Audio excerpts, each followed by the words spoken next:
Welcome, Night Owls, to the Book Club After Dark podcast, an inviting moonlit podcast. I'm your host, Dani. And I'm Michelle. We review fantasy, romantasy, dark romance, and thriller novels. And we also do interviews. We do interviews. Yes. Oh, I said do. Okay, we're going to keep going. Keep it going. Tell me you have toddlers without telling me. Okay. All things enchanting, intriguing, suspenseful, and maybe a little spicy. Each episode features intimate discussions on captivating stories, fan theories, and more. And this is your podcast warning or your content warning for this podcast. This podcast contains mature themes and discussions that may not be suitable for all audiences. Episodes include explicit language and descriptions of mature romance, as well as depictions of violence and other intense subject matter. This podcast is rated R for mature audiences. Listener discretion is advised.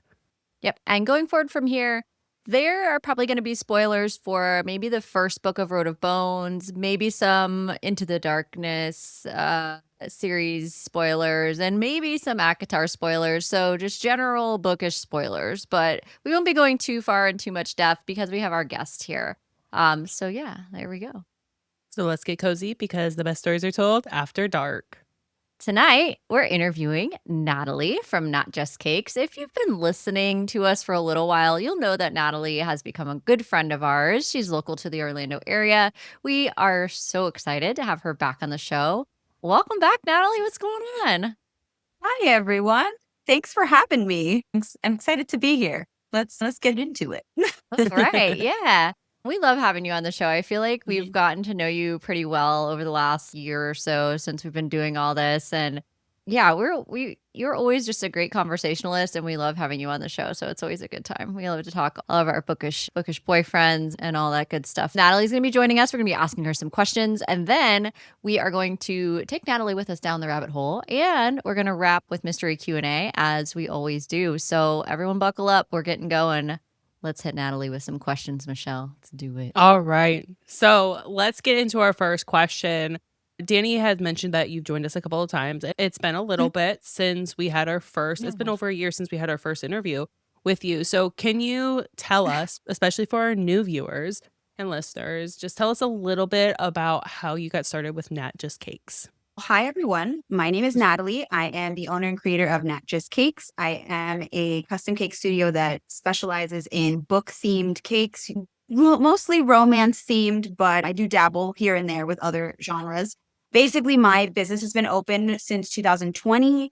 It has been a wild roller coaster. In 2020, I was actually working in a corporate job, which most like everyone lost my job. I actually lost my father in the same year and was kind of on a road of not knowing what to do with my life. And during that period of time, I had been decorating cakes since I was 17. And my husband pretty much told me, "You've been wanting to do this for forever. I'll go back to work. You go after your dream." And so for the following 3 years, I went into every genre imaginable. I did a couple of hyper-realistic cakes. I went into different, TV shows and character art and things like that, and kind of tried to find my niche. But it wasn't actually until 2023 that my best friend convinced me, after a year of trying, to read a little book called A Court of Thorns and Roses.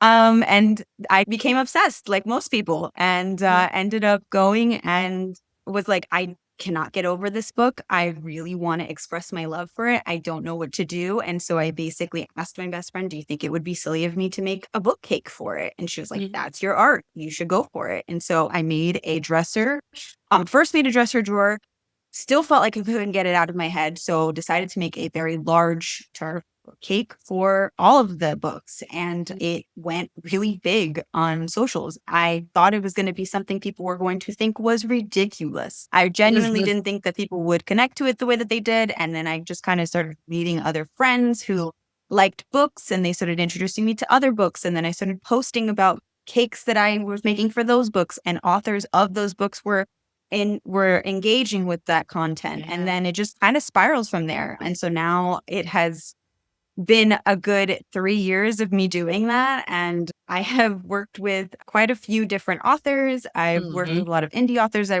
work with Orlando's Romance Only bookstore, where I do cookies for all of their ticketed author events. I have worked with Fabled Fantasy events for Romantasy Book Con. I have worked with Alexia events. I worked with Bookish Cafe. I've worked with you all. And just many more opportunities have opened up with it. So it's just become my niche and something that I just love to be able to connect with the book community and express my love for books with something that I also equally love to do. That's awesome. You have such an amazing story because Mhm. I love how you have people around you that just support you. Just do your thing. Do what you love. Follow your dreams with your husband, your best friend. Just shoot your shot. And because of those people, you've grown so much and your talents being shown. You made cookies for Bryn Weaver. And you've just grown so much. And you've been able to reach such a wide community through your art and your baking. Yeah, you have amazing. Yeah. Honestly, I will say this. I would not be where I am today without the people who are around me who have believed in this and who have honestly poured into it. Family members, friends, just everybody around me has been so supportive and completely just have poured themselves into this dream as much as I have. So it goes up to them as well as obviously I'm working hard for it, but it wouldn't be anything if you don't have people around you who are also equally pushing you. Because getting up there is hard. It is, but I mean, like, I think we kind of echo that sentiment, right? It sounds like Who Wants to Do a Book podcast? Aren't there a few of those already? But I've never heard that from any of like my close friends or family. The thought, especially for my husband, has always been, well, you and Michelle are uniquely yourselves. There are no other Danny and Michelles. How you're going to talk about it and what you're going to do is still going to be unique to you. And I think too with cakes, it's like, oh, well, someone else could just make a book cake, Natalie. Well, no. What you've done is you've really created something. The Feyre dresser was so cool with the different drawers with all the different stuff on it for ACOTAR. But no, just not just that, but just the amount of love that your cakes show. Anybody could theoretically, anyone who owns a bakery or whatever could theoretically do a book cake, right? But they don't love the books and the stories the way that you do. You're a true lover of books. That's a difference. That's a huge game changer of what you bring to the table is you love these characters. You're part of the bookish community in a way that is emotional for you. You know, you love this journey and that you go on as you read. And so I think that when you see Nat Just Cakes online, for those who aren't familiar with Natalie or haven't seen her book cakes, the level of detail that she has of little items that you would only know about this if you've read the book and not through marketing. Okay. She doesn't do it off like the book cover design, although she does do book covers. She'll include like really tiny, seemingly insignificant details to these cakes that are like, if you haven't read it, you don't know. Right. So your Xaden cake, for example, with his big ass throne. Okay. We all know what that is. The bookish girls. All of the Xaden cakes, all of the Fourth Wind cakes, fun fact, they all have a throne on them. There you go. Because that is an integral scene to the storyline. Multiple reasons. He's also the Duke. So it's like that also is a standing plot line throughout the thing. So it's like it serves multiple purposes. We all know which one we like the most, but I'm just saying it just serves multiple purposes. Just said, I genuinely hope that anybody that sees my cakes and that's what they connect to. I think personally as an artist, that's a big thing. Even if you ever watch the videos that I'll make for my cake, a lot of times I am doing audiobooks and I will a lot of times make sure that I'm adding a clip or multiple clips, and I will make sure to have things in even the audio experience, watching the reels, making sure that they connect to the people watching them, because I want you to feel something. So much to me, these stories, and this is my art expressing that, and I want you to feel that in the same way. You know what I mean? And so I really do hope that people connect to it, not just as it's just cake. I want it to be like a full experience of you see it and you really feel that emotion that you experienced when you were reading the book. I definitely, that fits the vibe. That is 100% what I get from it. It's a testament to how many times your cakes have gone viral. Twilight, all your Twilight cakes, the Twihards are like about them. They go viral every time. Rebecca at Yarros has noticed your cakes. I mean, this is a huge deal, and it's incredible. And I've really enjoyed watching you grow and can see you continue to grow with this, because I think it's only going to continue to get bigger and bigger, which I'm going to ask more about in here in a minute. But what I want to first ask you is, what was your favorite cake or cookie set that you made last year and why? Well, that is a hard one. That's fair. Honestly, I have to say, maybe it's because I'm re-listening to it right now. Maybe it's because it is my Roman Empire series. You know this. Boys of Tommen is legitimately going to be my favorite. And I will never stop talking about that series. But I feel like I went so hard. If anybody's read that series and they have not seen that cake, please, I ask you to go look at it. It is, you will understand every single piece has such a specific meaning to it, has such a specific connection. Got lockers, every single tier is a locker representing the fact that they are in high school. There's details from the fact that there's a bottle of Jameson on the top of the cake that is pouring down on the first 4 tiers of the cake, because that signifies, yes, it signifies a specific person being involved in basically pouring over their life for the first 4 books. And then that stops because they're no longer there. And so it's just, even the audio. I actually found out the other day, because I keep seeing videos popping up on my timeline where my audio that I made for that cake keeps popping up with people using it. And I went on TikTok to see, let me see the original video, because I guess you can look at the audio to see how many times it's been used. It has been used in over 1,400 videos. Wow. And I put that together myself by listening to the book, by doing screen recordings of the audiobook, and then stitching it together on top of the song, and then leveling the sounds and everything. And also 1,400.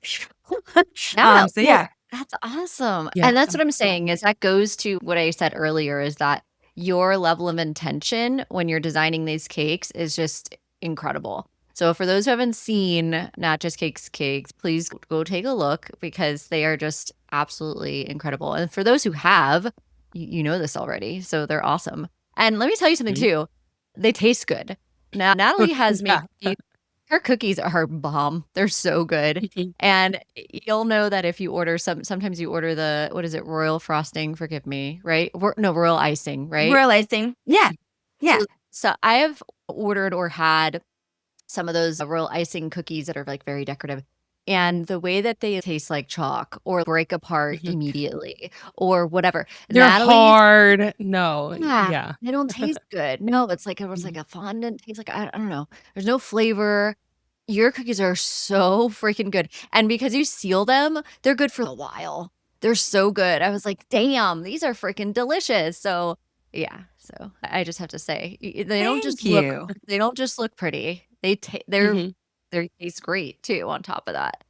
But I think that's like a thing that comes across the board, that a lot of times that's probably something that's very common, where people are, this actually tastes good. And I'm like, did you order a pretty cake and you didn't think that you're going to be able to eat it? It's a cake. I would hope that it tastes kind of good. And they're like, no, but this has happened to me before, where I've ordered and it's just not been great. I'm like, well, you're going to like, I'm hoping that's, I'm like, that's kind of the point. It's a cake. I would hope that you can enjoy it afterwards. You know what I mean? I wonder if people think they're just like paying for the art or like the design that they got. But your level I of think detail so. is like next level art. Even your cookies, the intricacy. Your cookies, when we did our tourist season cookie event, the number of people that commented on your cookies, that just took pictures with your cookies, you went to that with us. But it was such a great event. And that was for a Bryn Reaver event as well. And yeah, I actually got a wedding cake. I actually got a wedding cookie set from that event. Oh, you did? That I did because of that event. Yeah, that's amazing. Like, this was delicious.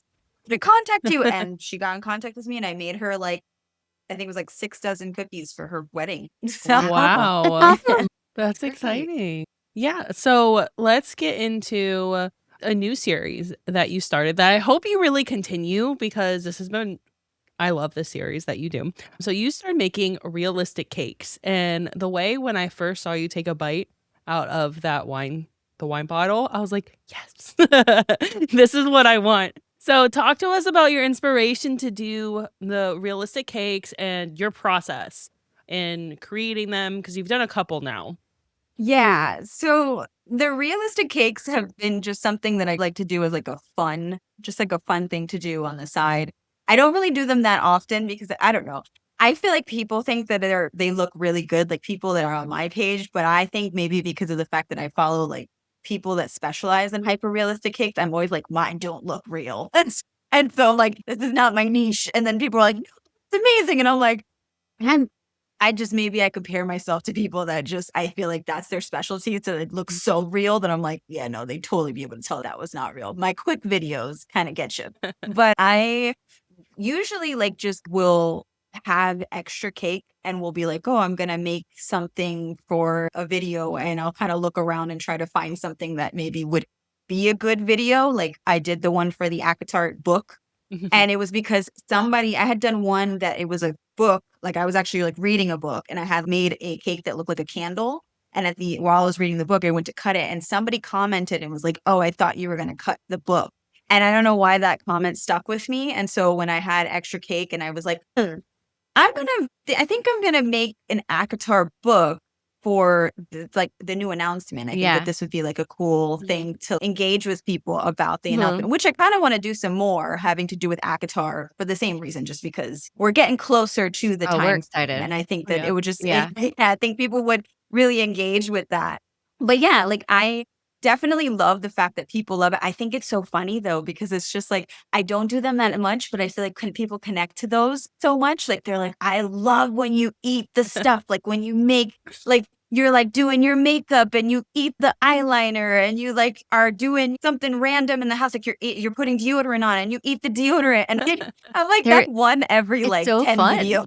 It is it's like surprising because you're scrolling through, especially if someone isn't following you. You're just scrolling through your reels and all of a sudden you're just eating a normal inanimate object. And they're like, whoa, it's like a shock value.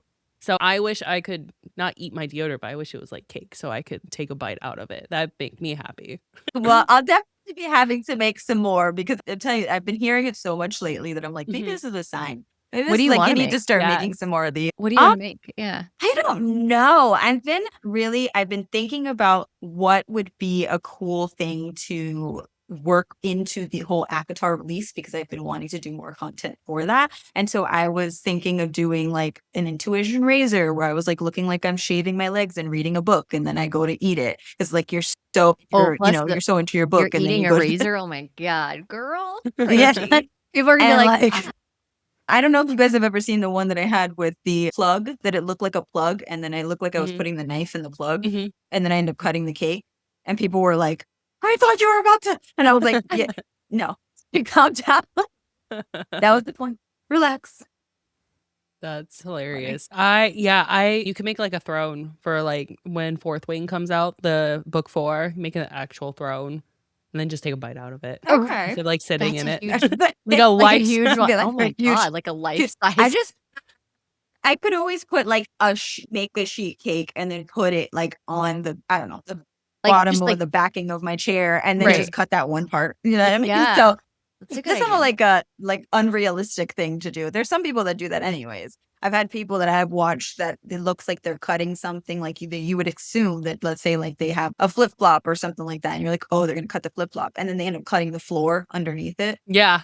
And I'm like the wall behind it. I've seen those before. Yeah, the wall behind. And I'm like, I know you guys do not have the whole wall. It's just like you propped up cake there and then you just zoomed in. So like, yeah, that's what I'm saying. I could do something like that with a chair and be like, oh, look, it's a throne. And just have me reading my Fourth Wing book. Great. On the throne behind you. And then everyone thinks it's the book because you've done the book before. Yeah. Or like hold the book clothing. Yeah. So I don't know. I'm going to start thinking about stuff like that. Cause I'm like, the time is coming. The time is coming that we need to start adding some more to this thing. And you have a lot of releases for the fall coming up that you can do like different books for different series. So much. Which leads to our next question. There's so many. What does Nat Just Cakes, you can tell us about, what does Nat Just Cakes have planned for 2026? What's going on? We're in May already. What are we doing? Where are we going? What do we've got on deck that's big? Can you tell us anything or any plans you have? Anything you think you're going to do? I know you just said you're going to do some ACOTAR stuff. What Fourth Wing's coming out? We got another Quicksilver book on deck. We've got so much coming out this fall that it's wild. For a book's perspective, I'm just losing my mind over here. The number of things that are happening, it's too much. So many things. I honestly don't really have too much. I do have something happening next month. Okay. Can you I tell us mean, about it? there's a specific author that is coming to town, and I'm Okay. gonna do something for that author. Let's just say it like that. I think And I might so, have an idea. yeah, Okay. you probably do. Yep. All right. All right. And so I'm gonna be an extra person because that's who I am, and I'm just gonna do something big because I'm like, Oh, yay. it's time. We may or may not have tried to get on that invitation list, and we are now waitlisted because there were so many people at once. It sold out so fast. Okay, So so we you may do or know may what not. I'm Yeah, Yeah. I do. Yeah. So that's definitely a thing. But that author does not know. So I'm trying to surprise that author. And so that's where I'm like not saying who it is. Okay. Are we thinking, Other are we than doing that, big like the Rebecca Yarros cake that you made for her and Romantasy BookCon? Are we doing big? Okay. Yes. yes, She's gonna freak we're out. doing big. I'll definitely show you guys designs She's gonna for freak Okay. out. That's later awesome. on. Amazing. But yeah, definitely very just extra just because I was just like, next week, this is the time. Yeah, we're getting on that. But other than that, I'm trying to talk to specific cons and stuff like that for later on in the year. So Yeah. I'm in the midst of talking with certain people that have already stated that they want to work with me again. We just haven't finalized anything. So I haven't really Yeah. made any announcements because I haven't gotten an A-OK with anything. And then other than that, it's just been like I'm waiting to see if anything big is going to be going on for any of these release parties and if anybody wants to get a cake. I Yeah, haven't really don't heard forget us, anything. y'all. We It's would been a love to hear really, from really anyone. weird year for me. It's been a Yeah. really weird year this year. Last year was like, go, I was back to back to back to back. Yeah. And then this year, it's been very halted. But I almost take that as if things are halted after going through a year of just nonstop, something big is brewing. I don't know. I Yeah. always think that like that. I'm like, there's no way that is just a halt for no reason. I always feel like there's a reason behind it. So it's like, Yeah. okay, so there has to be something coming up that I'm being like stalled for. So Mhm. I've just been taking it wave by wave. What are we working with? What are we doing? So we'll see. There's a lot of stuff that's going to be more so towards the end of the year. Like you guys said, a lot of releases. There's a lot of cons coming to town. There's a lot of different things, but they're all after the summer pretty much. Yeah, but the Orlando area, I feel like, is blowing up even more with Bookish stuff. There's more people coming here than ever before. There's more Bookish events happening than ever before. There's more indie bookstores than ever before. There's 10, without exaggeration, in the Central Florida area opening in the next 3 to 4 months. Oh, yeah. That's Well, I nuts. think that's just it's just the book world in general. I was literally talking to my husband about the fact that it's just crazy to me, like the amount of book announcements that have happened in the last few months from Amazon, from Netflix, from all of these different production companies that have So just been many. stating that they're doing like romance book, and I'm like, they've caught on. Yeah, look at They've understood Right? that. Yeah. Look at that. Heated rivalry is insane. Did you see that Rebecca Yarros had announced that some of the people behind the creation of Interstellar, the Christopher Nolan film, are part of the Fourth Wing? So Mhm. not only No, do we have Michael B. Jordan, I did not we see also that. have some of the creators from Interstellar, which is just like fucking mind blowing. The way I'm that like, I'm Rebecca like, you guys are Yarros, gonna do this remember right. me. You're gonna do this great. Oh my god, she Remember- does. Oh my god, let's I've talk about that. I've You've met her. Can you tell the story? Because I have some of met our her. new listeners may not know this. Okay, tell us the story, Natalie, of what happened in 2025 with Rebecca Yarros. Give us the tea, please. Okay, so essentially it was funny because it was an interview.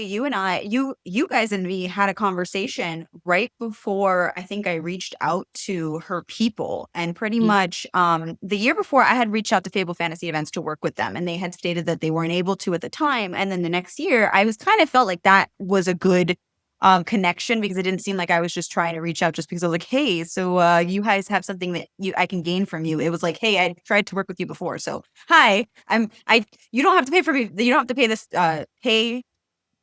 You gotta count down. Okay. Let's say 3, 2, 1. you don't have to pay me for this. I'm like, I just want to make a cake for her. Like I want to meet her. I want to make a cake for her. I didn't know if they would respond to me. So I emailed her people through like her website. And then I think I emailed like Disney, and it was just like desperate. I was like, answer me. Someone. So I messaged everybody. Yeah. And so Fabled Fantasy Events were like, yeah, that'd be great. You can definitely come and we can leave it for her and we'll leave a note and state that it's from you. And I was like, hey, that's great. I'm super happy about that. And then about 3 weeks later, I got an email from her people, and it was like her PA, and she was like, hey, she actually knows who you are and she actually loves your work. And so she would love to meet you and you to be able to give her the cake. And I was like, no way. Oh my God. And Great so, volunteer. yeah, Yeah. I basically was able to Fable Fantasy Events, probably just amazing people. The two ladies were amazing. They were kind with me and worked with me to be able to bring it in. And basically, I had it set up in front of her door, in front of her room that she was signing at. And we met each other. She so nice, was freaking out about it. I have a whole video. It was like a huge highlight moment of last year. Like I'm still pinching myself over that moment. So sweet. And she actually signed my book and it said thank you for my cake. And I just Aw. and The That's cake was perfect. epic. That's amazing. No, Oh but yeah. the cake was so epic. Oh, the level of thank you. And it lit up and everything. And so yeah, it was an epic moment. And then she ended up, I was honestly so happy that she had reposted it because obviously she's reposted a lot of my stuff, but she reposted it when I had posted about me giving her the cake. And so I didn't really expect anything beyond that. But then when she had posted the video or the compilation pictures for the event, she not only did she include a picture of my cake, but she also, which is still on her page. So I'm like, hey, but she also gave me a shout out and was like, That's thank you so much, Nat Just amazing. Cakes. Wow. And for my amazing cake. And so I'm like, I minted on her page. That's so cute. So, Yeah. Cool. yeah, it was a big moment. It was a huge moment last year. And that's where I was saying that I don't think that if everything was going so fast, I don't feel like I don't think that anything is happens for nothing. I think that it's going to be something Yeah. that maybe is brewing in the background Mhm. that I'm not hearing about. And then eventually it'll be shown to me later on in the Mhm. year. So, Yeah. Yeah. For anyone who's listening at the end of this, we'll let you know how to get in touch with Natalie if you're wanting to place an order for a cake with her, or you're working for a publishing house or anywhere like that where you might think, hey, I want to reach out to Natalie to help promote whatever said book. It might be a good idea. You can reach out to her. She'll leave her details at the end of the interview so you can reach out to her. But we'll also be posting this on our socials. But Natalie, you were incredible. I think Michelle has her next question for you. So we talked a little bit about ACOTAR and how you got started with ACOTAR, and your most viral, or one of your most viral reels, was your ACOTAR cake in 2023. So with ACOTAR 6 and 7 coming up really soon, what is your favorite ACOTAR theory for what's to come in the next books? Yeah. Okay. So my favorite is that, and I don't even know if this is a theory. I think this might be my theory, but maybe I read it from somewhere else. I have no idea. But this is like, is it like prediction or theory? I guess it was the same thing, right? Yeah. Same. Yeah, same thing. Okay. So I do think that as much as everybody's going to probably fight me for this, don't fight me for this. I know that the shipping wars go deep. Please understand, my opinion is my own opinion. I think that Elaine is going to end up with Lucian. I think that she is. Okay. I think at the end of the day, the bonus chapter solidified everything for me. I think Yeah. that it's one of those things where there's no reason why an author would add a bonus chapter like that if she was just going to be like, nope, it's not going to happen. You know what I mean? Like, would you do that? There's purpose. It's the same thing as like when you watch a movie or you read a book. There's always hints towards things because everything that they write means something. So if she's adding that bonus chapter, it means something to have Azriel be with Gwen. There would be no reason to put all that in there to be like, oh no, just kidding. We're just going to pull the rug out and say no. So I think that she's going to end up with Lucian. I do think that there's the whole thing with them mentioning Elaine going into the night court in Akasef, where they basically mention how Black sucks the life out of her and everything like that. I think that Lucian finding out that he is Helion's son is going to be a big factor in him having his own court. and him being able to take that over to have Elaine live with him in a different court that's not the night court. And so it gives a more vast understanding of the realms and of the lands instead of it just being like everybody's in the night court because everybody matched up in the night court and then everybody stays there. It's okay. This causes our perspective to zoom out because you have to know what is going on with Elaine over here. And then you have everything with Azrael and Gwen. And I don't know. I think it's going to be the matchings that have already been hinted towards. And I know that some people are going to be like, no, you're going to be like, I'm sorry. This is just my opinion. I've heard that Okay, theory. I've heard that yeah. theory, and I've heard that people think that Lucian's going to take over the spring court because Tamlin ran it to shit. Yeah, so... But why would they mention Helion? Why would they mention know. him being Yeah. Helion's son? He's And such then a he's the pure- only... Exactly. I would agree with you, Yeah. Natalie. Yeah. Yeah. I think you're on I just something. feel like I think that with authors and with screenwriters and with any type of like media, you have specific things that are mentioned because there are purposes for it. People don't, because it would be like, okay, so why would you write that out? Why would you mention Right. this? This means nothing. You know what I mean? It's like everything has a purpose. And so if these things have been purposely pointed out, I always think that it's okay. So that means it's leading somewhere. Nothing that, because it's like, I feel like sometimes people form opinions based off of this could happen. And I'm like, okay, but I get that it could happen. But if she wrote that this did happen, then that shows that's probably the direction she's going to go in. And yeah, that's just my opinion. Hellion, Well, that's and kinda remind like- me, Hellion's Go ahead. Dawn, Court of Dawn, right? Is Yes. that... Yeah, okay. Dawn so, Court, yeah. So you, in your theory, something happens with Hellion and Lucian takes over the Dawn Court. Yeah. Okay. I think it's plausible. Yeah. Because I also feel like the Dawn Court hasn't been really fleshed out either. So it also zooms out on that perspective of, okay, so what's happening over here? We've already been to the Spring Court. And as much as, that he could take it over, I don't know. I feel like it's like dying doesn't really do anything for the story. It's also like intention of like, where does the story go? What does this do for the story as a whole? If he was to die and then freaking like Lucian went over to Springport, it's okay, cool. So he's already been here. We've already fleshed this out. We've already been in this land. There's nothing to really explore there. But if, let's say, Helion was to die, or Helion was to freaking leave or whatever, or like pronounce that's his son and he's going to take over, we have a whole other court to go like dive into and figure out what's the ins and outs. What are the problems going on in this court? What are the ins and outs of the happenings here? You know what I mean? I feel like it opens up the world so much more, and it's so much more impactful than if you were to just be like, let's go back to the place we're at for a whole book. Yeah. I hear you. Okay. Rank the series, the Maas series. Throne of Glass, ACOTAR, Crescent City. What's your ranking of favorite? Of least favorite to favorite. Who's number 3? Who's number 2? Who's number 1? So this is going to be based off of my own like love. I do, and I want to preface this for everybody listening.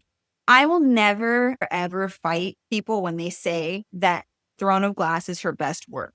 I do believe Throne of Glass is her best work. I do think it's the most well-rounded story. I think that it is beautifully complete. But personally, I have a full connection to ACOTAR. ACOTAR will always be my number 1. ACOTAR, I have a tattoo of ACOTAR. I will always. It started the book cakes. It literally brought me back to reading. It opened me to this entire community. It still just makes me feel all the good feels. I feel like it has everything that I've ever loved in a romance series, but a romantasy series. I think it's the first thing that's ever made me feel the way that I felt in high school reading Twilight. I guess that would be the best way to explain it. And so ACOTAR will always be my number 1. Throne of Glass is my number 2. Crescent City is my number 3. Oh, Natalie. I'm in the field. Listen, I think Crescent City 1 was great. I think Crescent City 1 was wonderful. I even think Crescent City 2 was good. I really genuinely liked it, and I thought the ending was wonderful. I was not a fan of Crescent City 3. And I will say this, it might have been because I heard so many theories leading up to that I feel like people went so deep dive into things and they brought all these different things going on that they believed were going to happen because of how the second one ended, that I feel like maybe my expectations and my theories were like backed up to a really unrealistic degree, to the point where when I did read it, I was like, okay, Okay. Wonder, That's do we fair. have that concern for 6 and 7? Because I'm a little bit concerned about that. Because I feel Mhm. like there's been such a gap since our last ACOTAR release that the hype for 6 and 7 is so unbelievably high that it's like, can SJM even ever reach? She's never going to make everybody happy forever. Well, I will say this. I think that the fandom definitely reads into things much harder than I think she might, because of, even with her call her daddy thing, when she was like Yeah. giving her all the questions, she was like, I don't know, I don't think about that. Like, where's the guy getting this from? And I was like, okay, cool. So you probably don't overly think about this the way that your fandom does. Your fandom goes hard. So I don't know. I feel like, to your thing, I'm avoiding theories to the 10th degree with this release. I'm Yeah. avoiding it to like all hell. And I don't know if you guys noticed that the sixth book is gonna be basically like a novella. It's 387 pages or something like that. So so I'm wondering why that is. I'm like, are we doing the same thing with the ACOFAST? It's like you're trying to ease us into maybe a new way of, And then in January, you're just going to narrating. crush our souls. Yeah. What are you Yeah, gonna do like in I'm like, I don't January? really. Why? Why are you doing that? Are She you did gonna like say in- end it on a really weird note? I think she did say in the Call Her Daddy interview that if she didn't break it up, how she's going to break it up, it'd just be like one fucking huge book. And she didn't want to do it that Yeah, way. she said that the So, bindings wouldn't stay yeah, together. literally, it wouldn't be a book. Like It's old school encyclopedia. Yeah, and I feel like this is just her because she has trailblazed the way for romantasy. And that's not just saying that she's the best author, which she is a top tier writer, but she has opened the door for so much romantasy. I think what she's doing here is now she's going to do a new format that will also change maybe how other books will be written or how other people release or other authors release their books instead of waiting until they have a huge chunk of a story. Why don't we release it in parts so you're not waiting 5 years for a book, but Yeah. we can get it in increments. So maybe it's just going to be a new way that we consume books. I Who mean, knows? I've read books like that. It's funny because I'm gonna hop back over here, but is reading or is listening to Boys of Tommen, and I was laughing because I literally told her, I was like, just so you know, I was like, the first and second book are one story, and I was like, and it's literally like broken up into two stories, and they're super big, and I was like, the way that the first book ends is literally in the middle of something that's happening. It's as if you were watching a movie and then you're in the middle of a scene, and it's like, make a decision, and it's like, the end. I I was like, would throw just a so book. you know, I would throw It'd be I I was would like, fucking just not. so you know, you're gonna want to go right back into that other book. And she was like, it really did end like that. It was literally the middle of a super high intense situation, and then it was like the end. Wait, what? So I feel like that's gonna be how this new ACOTAR is gonna be. It's literally gonna be like, we're in the middle of something, we're done, and I'm gonna be like, Oh, she'll 3 totally months. do it to us. for sure. 1000%. Yeah. It's going to be a massive cliffhanger. She's just going to be like, that's it. I know she will. And then we don't have to wait. We only have to wait till January. So she's going to be like, you guys only have to wait till January. You're fine. It's fine. What are you It'll be complaining fine. about? I'd be like, listen, we have to wait like 5 years. All right. What book release, other than ACOTAR, are you excited for in 2026? Because we've talked about quite a few. Oh my gosh. So I just finished Starside. And Oh, I'm really? so excited for the second By book right Alex now. Astor. Alex Astor just came Yes. out with her first adult romantasy, Starside. And yes, we liked it. Yes. And you know what's so funny is I'm not a big mean guy thing. You know how there's enemies to lovers and the guy's mean? I'm not into that very much. Like, you know how, Hold on. I know. That's Back up. why you. No, brooding. You We need to define mean. Mean is such a large umbrella. We need to get into the nitty gritty of that Brooding mean. word. Yes. Brooding mean, freaking just gruff. Yeah. Daddy, you would love him. You would love him. Kingfisher, though. I love Carrion. You love Kingfisher. Yeah, no, she did love Carrion. I remember that conversation. Okay. But no, I was like, I did love you love this character. Me projecting Remember, Michelle, onto and you Natalie. were like, we're Natalie's like, no. Kingfisher? No, Like, yeah. We're like, he talks a little bit too much.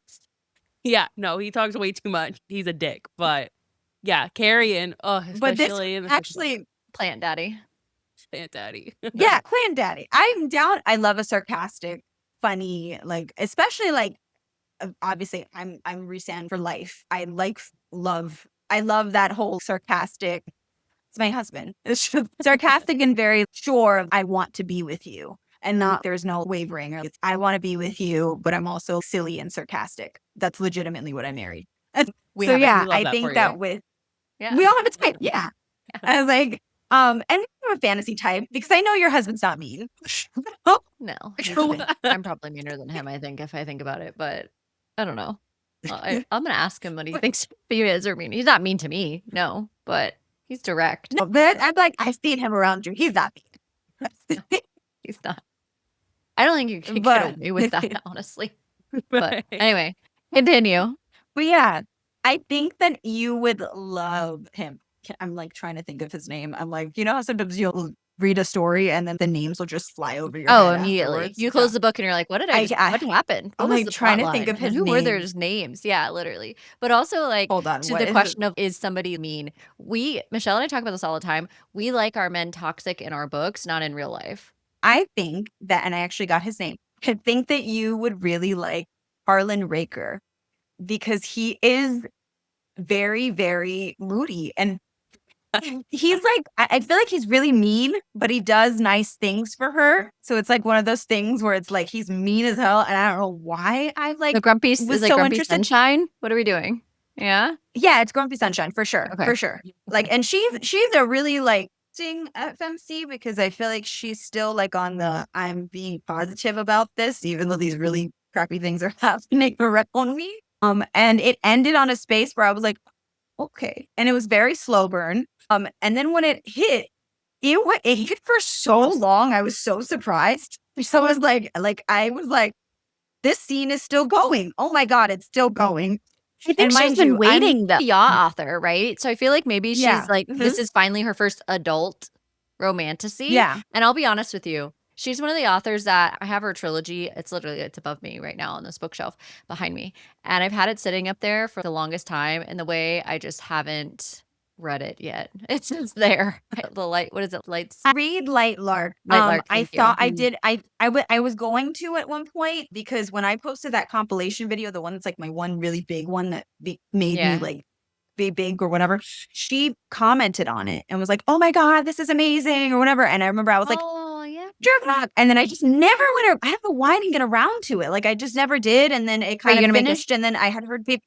Are you Oh yeah, cake making a for Starside side? cake for sure, Oh.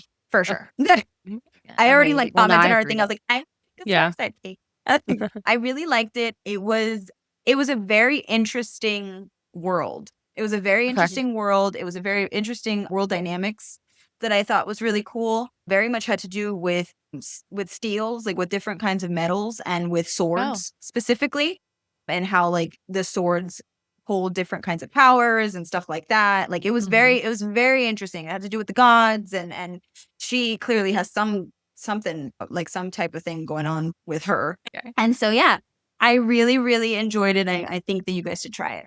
And obviously, Okay, you know, okay. you guys read the last book I recommended you, so Yeah, Actually, we did. on that note, that is a good transition. Michelle, So let's get we're- into it. Yes. Do it. Our very fun game that we like to play with most of our interviewees is Fuck, Marry, Kill. So we're going to do Road of Bones because this is the series that we are on right now. And it's a series that Natalie had recommended to us. It's all your fault. Yes, it is actually. I'm going to pick 3 and we can all do everyone pick 3 and then we'll answer. So my first 3 that you can either fuck, marry, kill. Rainier, obviously. Cassander, Rurik, or you just said his name. Ivan. Okay. Ivan's the only one. I don't know, why am I not thinking of Ivan's That's name? Hecla Ivan. in the Roots of Darkness. Oh, okay. Yeah. I know what you're talking about. That's me. Okay.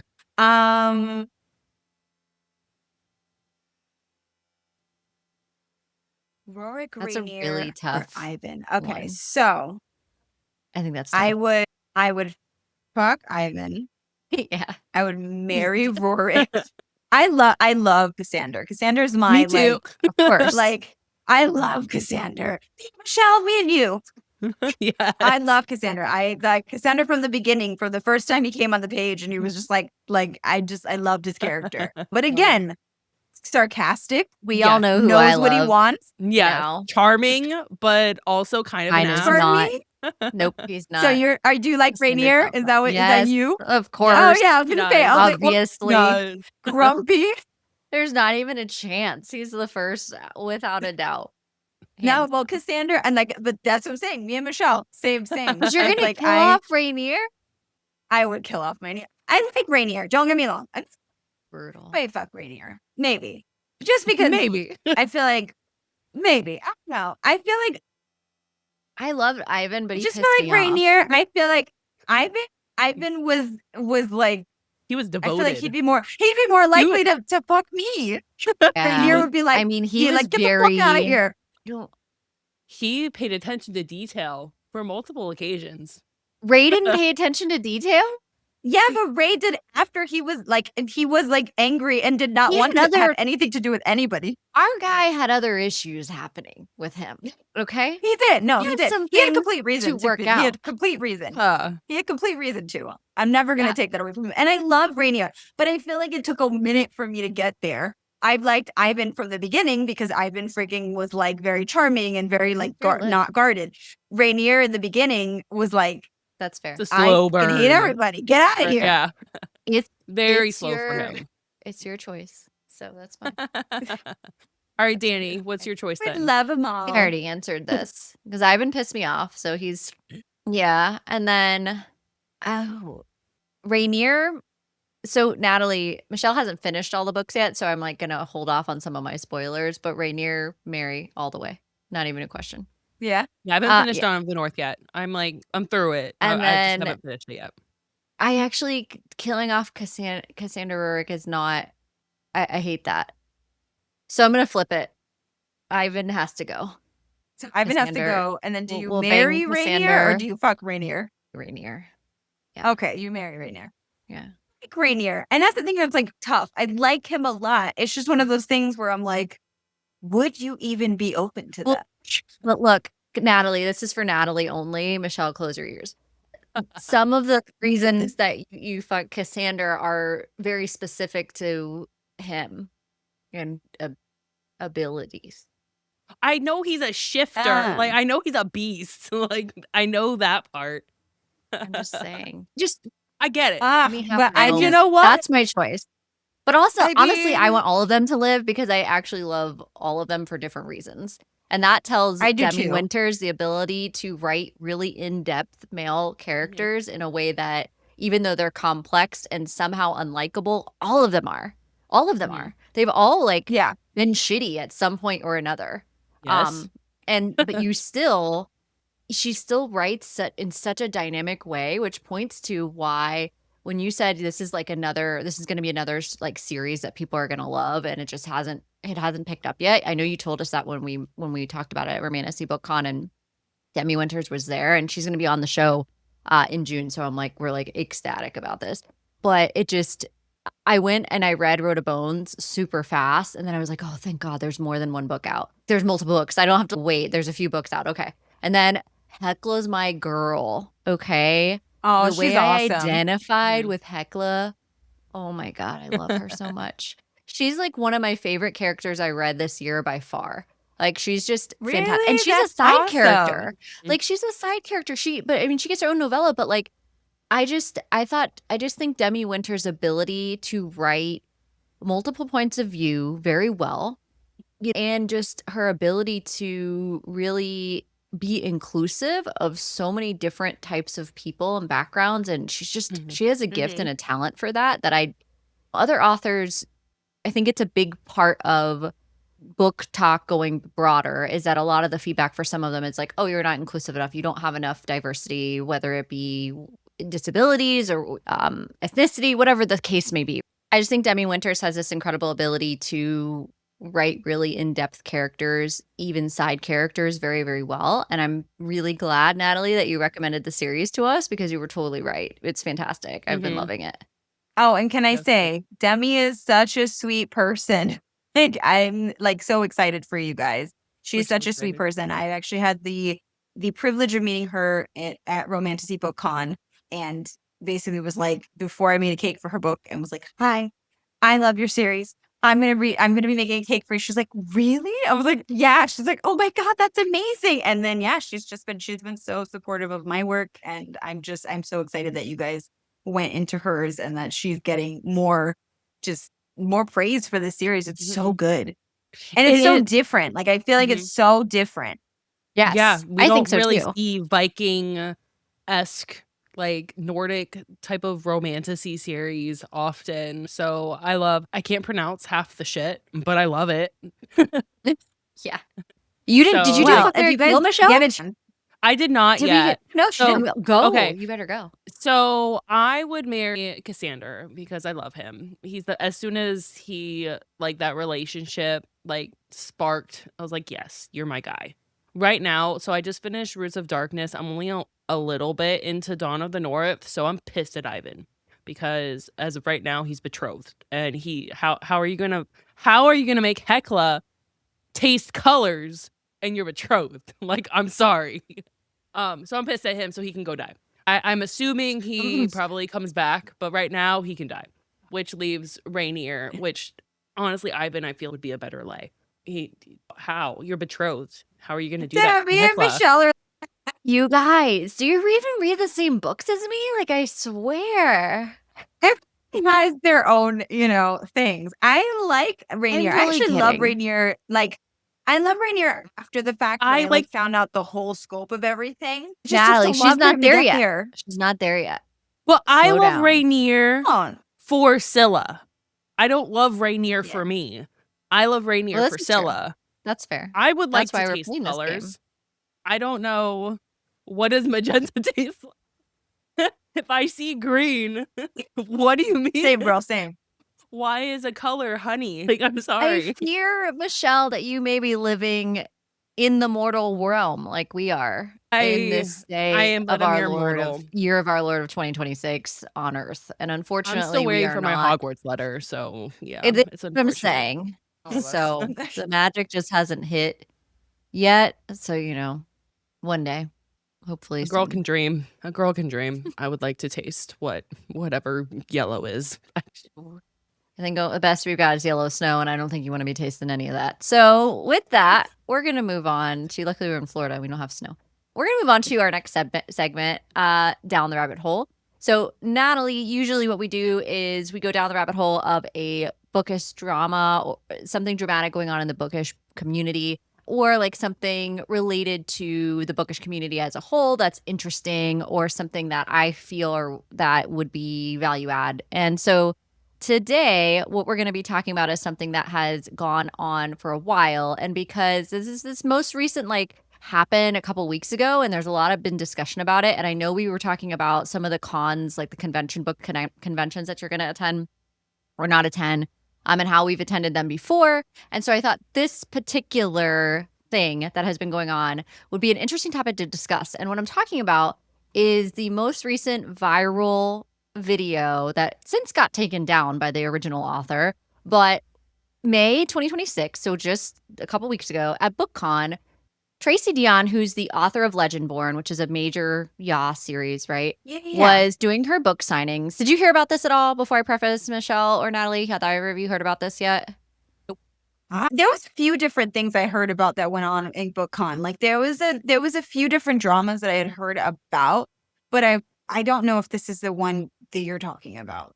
Okay, so let me get into it. So basically, she had been book signing for a while, and this fan took a video of her as she was signing the book and went to post it. And I guess she wasn't as ecstatic to see this fan. I did hear about didn't this. have I did like hear about this. the reaction that the bookish fan wanted, right? So she goes up to her and she's, "Oh, your books moved me," or whatever they did. And she's, "Oh, that's really," she said, "That's great. I appreciate it." Something really short, and signed it. And that was the whole interaction. It was 30 seconds or less. I guess the girl kind of still stood there for a little while. And so it went viral of, there was a whole lot of backlash of what are the expectations for an author who's signing books at a book convention? Are they supposed to act in a certain way? So all that to say is that Victoria Aveyard, who's the author of the entire Red Queen series, right? There's a whole series to that. And she just released recently Tempest, which is going to be her latest pirate adult romantasy is coming out. But she has her own podcast, and she did a clip about this of, are authors now going to need to start requiring, hey, if you're going to film me, I want to know, so that my image, because what happened is Tracy Dion got blasted bad over this whole incident. Oh, I didn't know. I thought that it was just like went, somebody all mentioned over. it. No, it went all over, and then it was all over YouTube, and then there was all these people responding to it, and people picked it up, and oh my gosh, so bad. It got so big that Victoria Aveyard put it in one of her episodes as well. And so I thought this would be a good topic to talk about. What are realistic expectations? And then what are things that are unrealistic in the BookCon community? And how much responsibility do we have in this space of social media? What are we encouraging? What kind of behaviors? These are people. The authors are not, a lot of authors are very introverted. They're there to sign their books because they're proud of their work, but I don't know. What are your thoughts on this for both of you? And what are some of your takeaways? Go. Natalie, you go first. You're our guest. I think that we're in a weird day and age where like people are not very forgiving. Like it's like a general thing. Like I think that it's kind of just like, this is a person. You don't know if they had they could have a stomach ache. They could have, not be feeling well. They could have an earache. They could have cramps. Like there could be 1,000 things going on with them outside of just like, or they could just be tired. Like I feel like it's like you're allowed to, there's a line between being rude and just not being overly excited. Do you know what I mean? Yeah. Like it's like 100%. If someone's being rude and they're just being like, oh yeah, okay, here you go. Okay, for people to put that on blast, because yes, you shouldn't be like that towards people who obviously like they're the reasons that you get to do what you do. But I don't think that it's necessary for people to get on people for just not being super overly, I guess, like enthusiastic. I also know a lot of different personality people, and I know some people who just are genuinely naturally very excitable and very like high energy, and they're just like that on a regular basis. And then I also know people who, even when they're happy, they're not like that. They're very much like flatline stoic, very like, thank you so much. You know what I mean? And I feel like having this expectation that everybody's going to act the exact same way for like a 7-hour long chance to meet 100 and something or 200 and something people is just unrealistic. And we need to live life with a little more grace. Give people grace to understand that like some people are exhausted. Some people, you don't know, what if they got bad news? What if, you know what I mean? Like, I feel like there's just, right. I feel like this forgiveness needs to be more of a prevalent thing. I feel like that needs to be trending more. It's like, just be a kinder person to people and not be so quick to be like, well, they weren't smiling. And it's like, I've had, I remember working at a cake shop that I got in trouble because a guest came to pick up a cake. And the boss basically pulled me into the office and told me, well, he didn't look happy when he picked it up. And I said, he could have been working and came out of work and been tired. He could have had a stomach ache. He could have like had just a crappy day. Like, why are you like, how is like, that you know on what I mean? you? Yeah. So I just feel like it's like, I think people just need to walk with a little more grace. Like, that's not, if she was being rude, that's one thing, but being completely like, her just not having a super, super overly enthusiastic demeanor is, again, that's a long stretch of time. I'm sure that they were signing and stuff. I've read a lot of things about BookCon, about different authors stating that they had been signing for like super, super, super long. Like it was just like a ridiculously long time, to the point where they were like, by the end, I was like, social battery was done. Like I had to go home and like grow. And I'm sure that those are people that are outside. A lot of authors, like you said, are very introverted and probably don't leave the house very much. As somebody who doesn't leave the house very much, I do social events every once in a while, and it's I'm an excitable person, but even at the end of that, I get to a place where I'm like, okay, you're going to stay home for like 3 days. So. I would echo your sentiments because I these book cons, you're not at Walt Disney World. I'm sorry. You're not gonna get a character. These aren't characters, they're real people and they have emotions. And like you said, a lot of authors are introverted. And I'm introverted. When we do events, I have to put on a face. My natural resting face is a bitch face. I look grumpy as a resting face, and I don't mean to. I could literally be happy and content, and my face just goes that way. RBF. And it's a struggle because people would think I'm mean, and I'm not. And why are we placing our expectations on people? This is the same thing with books. We place our expectations on books, and we place our expectations on the authors, and we make it about ourselves. Like when something disappoints us, and that's not fair to the author because it could have been a million different things. This could have been like one of her last signings after, like you said, like imagine talking to people for 6 hours straight and just writing your name and, oh, hi, thanks. It becomes a lot. And it's not that she is ungrateful. It's Right. a number of things could have happened, and it's not about you as the reader. I don't know. I just think there's this Right. Did she unrealistic intend expectations we this? put. Yeah. Yeah. What at what point in time did you, or were you one of the first people or one of the last people? Because Yeah, we we've talked about social context. battery. Like this, Yeah. and ended up getting pulled. She deleted it. The original poster took it down from TikTok. I'm But it was too late. It had already went crazy viral. Well, I wonder Just why nuts. she took it down. Did you take it down because you ended up seeing the repercussions this had, and you did by creating it? It also speaks to like social media. You created a reel in a negative light, and then it created this mess with this author that you love. Why would you create a negative reel without From our thinking author of that the you love too. repercussions? Yeah. We have consequences to our actions. You should, if you're gonna do something, if you're gonna say something, say it with your whole chest. When I was in the classroom, I would tell students that all the time. Don't mumble shit. Say it with your whole chest and back up what you're gonna say. And the fact that you posted something negative and then you're like, oh wait, I didn't mean for all this to happen. Then don't post something negative about someone you like. Don't say something negative about someone, and then don't have these expectations on someone who doesn't know you at all. And I know authors are incredibly great. We're incredibly grateful for people who watch and Yeah. listen and our viewers and stuff. But if 1,000. you catch me in the wrong way, or catch me off guard, or maybe I was just looking at my phone, or a million other things, my face could be a totally different Or what way. if you I don't got like what intend. if you got something?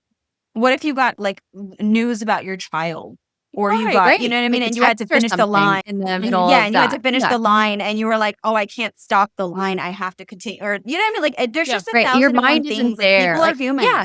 Exactly. And I People think are this humans. idea, Natalie, on your point earlier, I want to address the cancel culture piece, which you kind of alluded to that, but didn't use that exact phrase. This immediate judgment of authors, or this clip was, I think it was definitely under 20 seconds long. Okay. So this idea of now authors have to be on as if they are Disney characters. right. Caricatures. They're caricatures of awful. themselves. Be Like she's not a on Disney princess all the time, where somebody could take a 20-second clip of I you wish and I it be was, but- perceived as you being ungrateful, and now we're rallying with pitchforks to cancel you.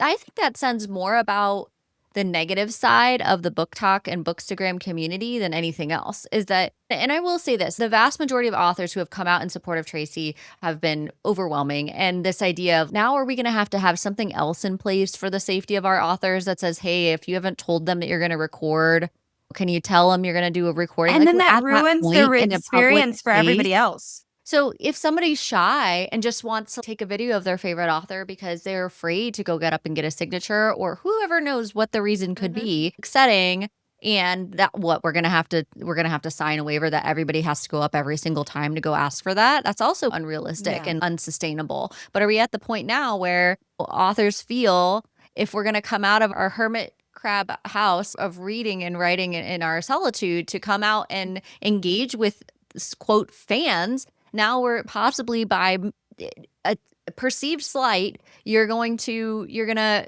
put me on blast, and you're supposedly love my books. To your point, Michelle, what is going And on? imagine like you're like with these authors who are a lot of authors could be extroverts. I'm just assuming that some authors are introverted like myself because Yeah, you that's know fair. like you go out in public and like you don't know how many events she's done, but imagine like this is an event, you go out in public, you already hate going out in public, and this is what happens when you go out in public. I'd be like, I'm never leaving my fucking house. Are you serious? Well, it's I'm like not it's doing also this it shit takes away again. from the experience that other people will have, because then you start to have authors that are probably going to be like, okay, cool, so I won't do meet and greets. I'll just release my books and that's it. And I'll do virtual ones if anything, but I'm not going to do like I'll do like a quick like live or something, but I'm not going to like meet people in real life because this is like the repercussion. It's just it's a space that it's like you're doing this thing, and I get that, maybe there will be a handful of authors that,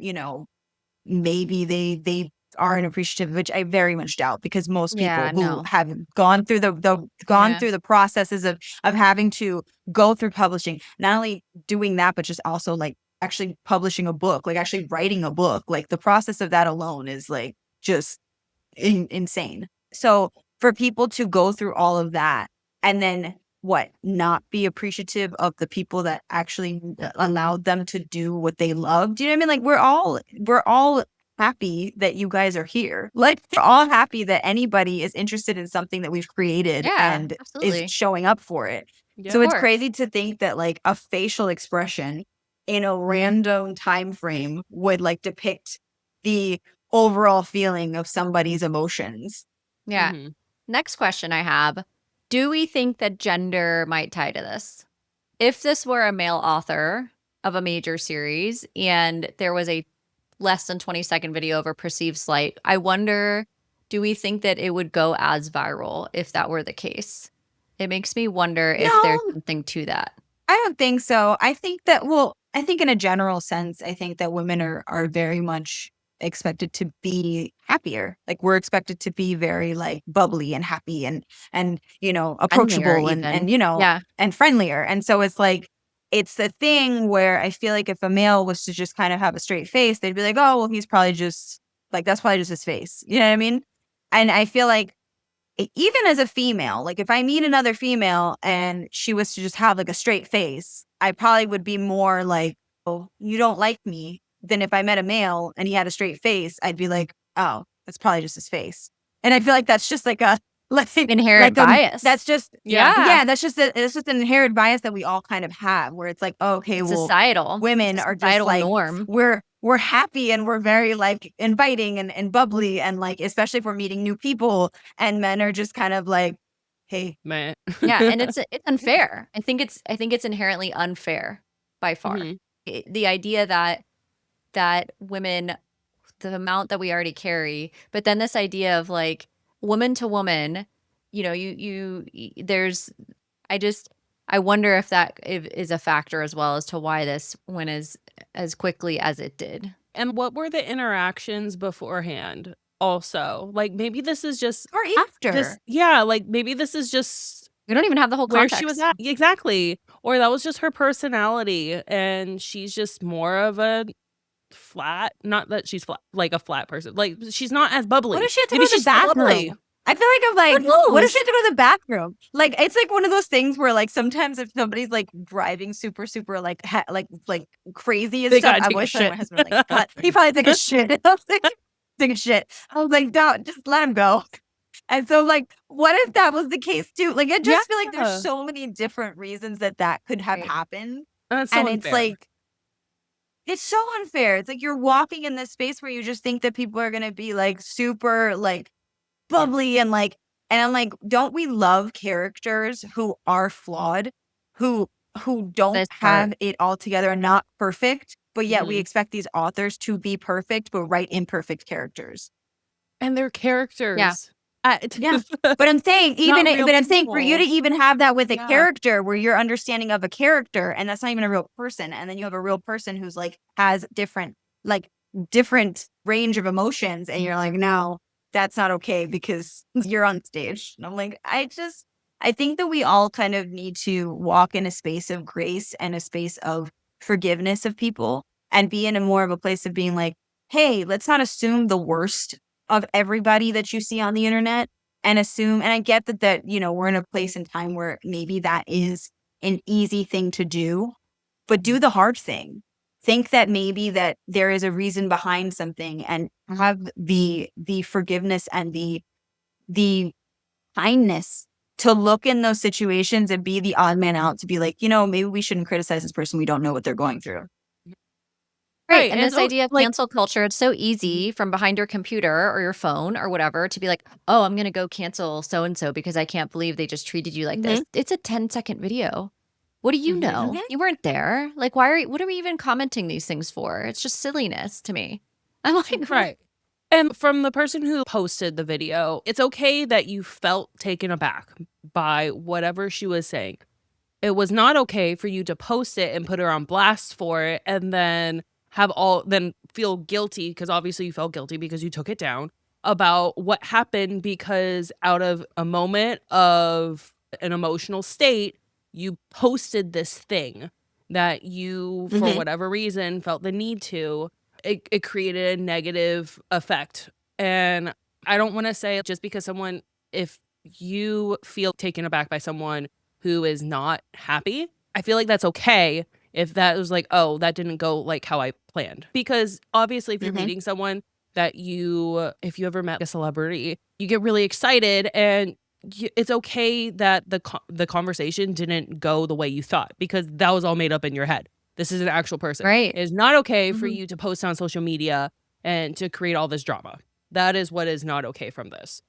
Yeah, like have conversations with your friends if you want to, but don't post it online. Look, Exactly. Not, like, yeah, not express everything, your though. like, not everything needs to be posted. Like, it's like, it's No. also I feel like it's also take a beat. Like, take a beat before you react with emotions that are high, before people post things. Wait to see how you feel about it after. I feel like the first reaction is usually not the best reaction, because your emotions are probably high. You're probably feeling some type of way about whatever just happened. You know what I mean? Let it sit and then see if it's worth it. You know what I mean? See if it's worth putting it online and potentially ruining somebody's career over something that you just randomly saw that you don't have the full context of. Or and ruining someone's career to go it stays on the internet. Like, all these videos of people Forever. responding to this, just because she took it down doesn't stop we're talking about it now. It doesn't stop the machine of how many people and how many eyeballs saw this negative. Maybe they never knew who Tracy Dion was, and hopefully, like, any type of publicity is good publicity in this case, and that this helps her. But the intent was not to help her. And as a fan of her work, I just think that's a wild take, to place that much of your own thoughts and feelings on expectations of another person. You can't. It speaks to the emotional intelligence of the poster at the time, is what I think happened. And then the awareness of, oh shit, I did post that, and oh no, it to your point, Michelle, consequences. Oh gosh, we gotta delete this. Like, what? Yeah, I agree. I agree across the board. Well, that's our Down the Rabbit Hole segment today. We were talking about BookCon, and we're talking about how Michelle, sorry, 3, 2, 1. BookCon happened earlier in May in New York City. They had a hiatus for a couple of years, but they're back now, and many, many other BookCons are back. I think what also led to this segment in particular is that there's quite a few more BookCons coming up, not titled BookCon, they're other book conventions. And they are responding to some of these things of how are we going to keep authors coming to these events, and what are the safeguards that we're going to put in place to protect these authors from situations like this that Tracy Dion just experienced. Do they have to do anything? Like, what does this mean for the rest of us who go to these events, and what changes might we see? So that's our Down the Hot Rabbit Hole segment for today. Now it's time for our mystery Q&A. These questions are completely random and have not been shared with either of us prior to asking. I'm ready. All right. So Natalie, for who we can see her shirt, she's wearing a Surreal Tea company, right? Because Surreal's got to spill the tea. But I want to know, what's your go-to? Do you drink tea, first of all, would be the first question. And then second of all, of like teas in general, what's your go-to tea? So whoever wants to answer first. I do drink tea. I think honestly, this is like one of my favorite coffees and tea. I love lavender honey Ooh, coffee. And it's like one of okay. my favorites. It's very, I don't Nice. know why. It's like I love the taste. I think that it's just very It's unique. calming. Lavender's 'Cause unique. lavender's Yeah. calming. And lavender is Yeah. calming. They have the sprays for your pillow. It's like part of a lot of people's sleep Yeah. routine. Lavender's good. Okay. All right. Okay. So Michelle? lavender honey in your coffee is really good too. Okay. Good to Haven't know. had that. Okay. I'm not as much of a tea person. It's usually when I'm not feeling well.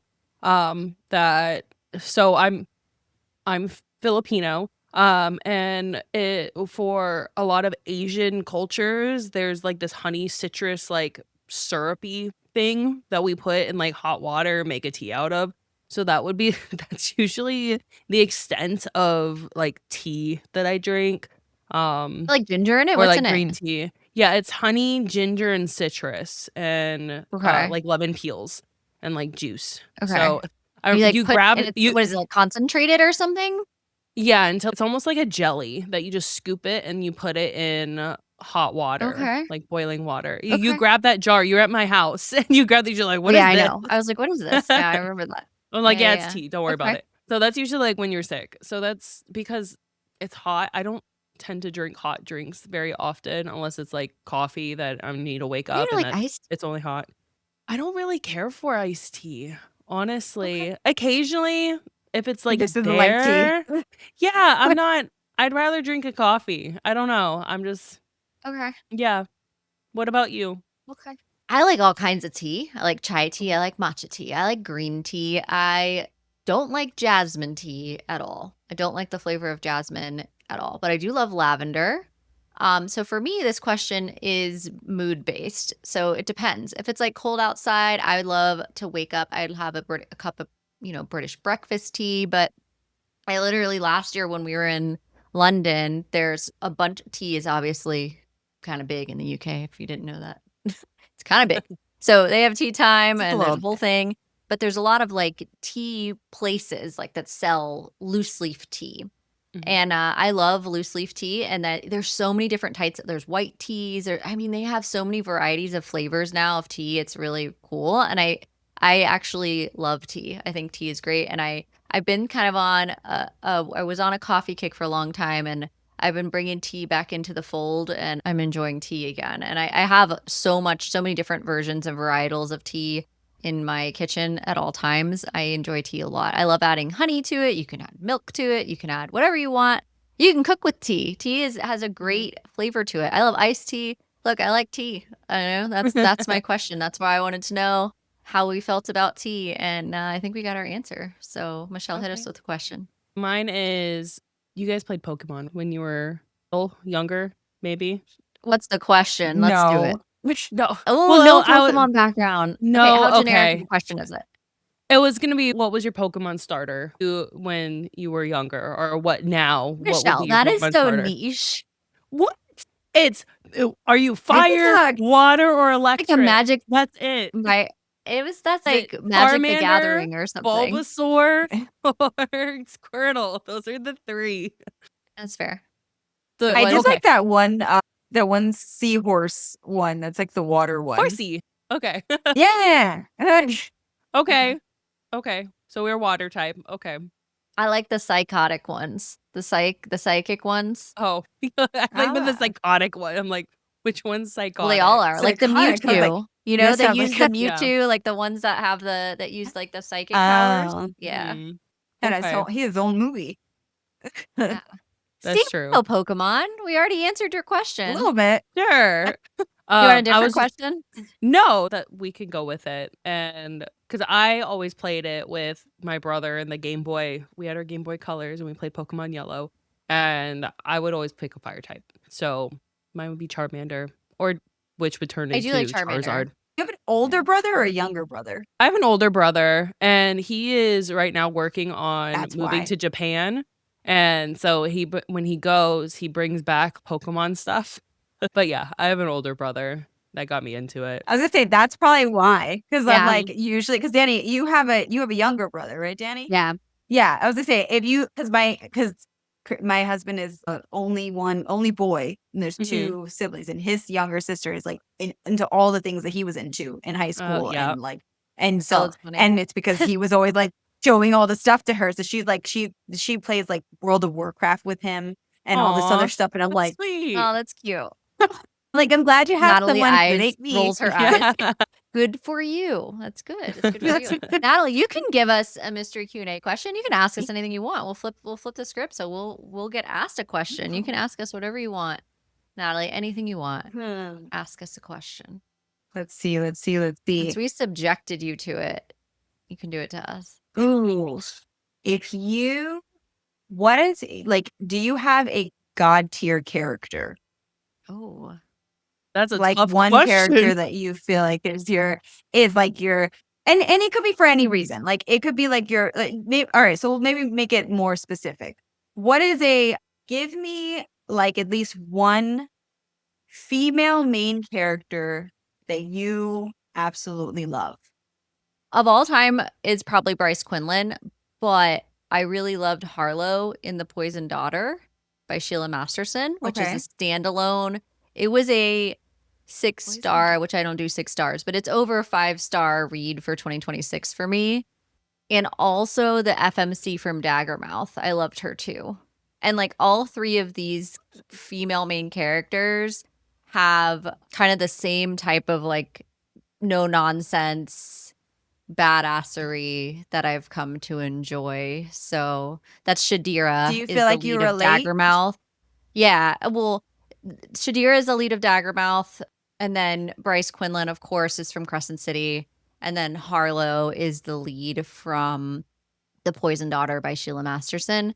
But all of them, I feel like, are very strong out of the gate FMCs. They're older. Okay. They're out of the gate. Like, for example, Harlow she was married already. She's in her late 20s, early 30s. Daggermouth, our lead, Shadira is in her late 20s, early 30s. And Bryce Quinlan, no nonsense, older FMC. I think what I like about all 3 of them is they've overcome the early 20s character arc stuff of feeling insecure about themselves. Like all that's gone. They don't have any of that. Okay. They're like no nonsense, cut the bullshit, older FMCs. And not to say that I don't love the other characters, but I think one of my biggest gripes in the romantasy genre, especially more so than dark romantasy, although it does, or dark romance, it does happen, but and even with Anathema, I loved it. But our FMCs are often young and still trying to figure their shit out. 18, Like 20. yeah. Yeah. They're whatever it's just I struggle with that, and I think those 3 FMCs, I know you asked for one, but those 3 are like the standouts for me. Lilith from Carissa Broadbent's series 6 Quartz Roses. She's 30. She's in her 30s. She's very just love her in like nerdish, but I'm going to do what I can to protect my family. And then goes into, she doesn't care. She's literally just a mere human facing down a vampire, and she's going to do what she has to protect her family. Yeah. So loved her. I loved her. Yeah. So she, I think for FMCs is god tier for me. Another one from Carissa Broadbent, which is from Slaying the Vampire Conqueror, which is Selena, the blind one. And she just writes really good FMC. Yes, that she just a complete badass. And yeah, Carissa Broadbent is just amazing. So those would be mine too, but definitely Lilith. Okay. What about you, Natalie? Who is yours? Have very many. I feel like I'm really picky, but weirdly, one of my favorites is from like a YA series, which is a series that I actually haven't made a cake for yet. I have a plan for that coming in. But it is Rowan Lachlan from the Lachlan Treaties. So for me, it was always kind of like the ones that were still pushing through even when they were insecure, like even when they were going through like the insecurities and going through all those different things, but they weren't like like I don't want my characters to like wear it on their shoulder, but I also want you to show that vulnerability because I am a very vulnerable person on the inside. Like you're overcoming it. Like yeah. yeah, so like fighting through your But then flip side, anxiety, yeah. one of my favorite characters, which is so funny because I say that, but then I'm also like, but one of my favorite characters is Manon. So I don't know. She's fantastic. Yeah. So, So you yeah. You do like the that badass. angle. Don't. Yeah. I do, but I don't. I think with Manon is a very, you know how you have like exception characters, like characters Yeah. just like, okay, you're the exception to the rule. I feel like for me, Manon was like the exception to the rule, only because of the fact that I felt like her Her arc is was awesome. so like Mhm. it was such a good like turnaround where it was like, hey, I'm Mhm. still gonna be hard, but I'm gonna do what's right regardless of whether it's like Yeah. it's not what I was brought up to do, but I'm gonna Right. choose to do what's right regardless. And I feel Mhm. like that is something that I commend where I'm like, I'm a big believer in like you are who you choose to be. And I think that Mhm. Manon's a really good example of that. Of like Absolutely. you like were taught this horrendous way of living and you were like, nah, I'm not gonna do that. So but Yeah. yeah, those are my two. Yeah. I think that's why I like Bryce so much is her grief was like palpable. And like Mhm. the way that we walk through her journey, especially in book 1, is just I don't know. I feel like she was strong and then she just with Danica, it just broke her in a different Mhm. way. And I loved seeing how she rallied from that and how she was just it just made her very human to me and Yeah. relatable. That was a great question, Natalie. Thank you so much for Mm. bringing it up and participating on the fly with us here with our mystery Q&A. Yeah, here we go. Yeah. So before we wrap up, let's talk about what's coming up next on Book Club After Dark. Yep. Next week, we're going to be diving into Kingdom of Claw by Demi Winters. We're looking forward to exploring that novel with you. And don't forget, we want to hear from you. If you have thoughts on this interview or suggestions for future reads, drop a comment below or message us on one of our social media platforms at Book Club After Dark Pod. Show us your fan art theories or anything bookish you'd like to share. You can also visit our website, bookclubafterdark.co, to stay up to date on our cozy content and check out our merch. We want to thank Natalie so much for coming on the show tonight. Yes. Where can we Thank find you you, for having Natalie? me. Who can reach out to you? Where can we find you for all your stuff? I am on Instagram at Nat Just Cakes. I am on TikTok. I have my website is natjustcakes.com. I do have all of my inquiry forms on there. If anybody has any questions, they can always DM me. And otherwise, check out my stuff. Check out my socials. Yeah. Awesome. Yeah. Natalie, we always have a good time with you. Thanks for coming on the Mhm. show.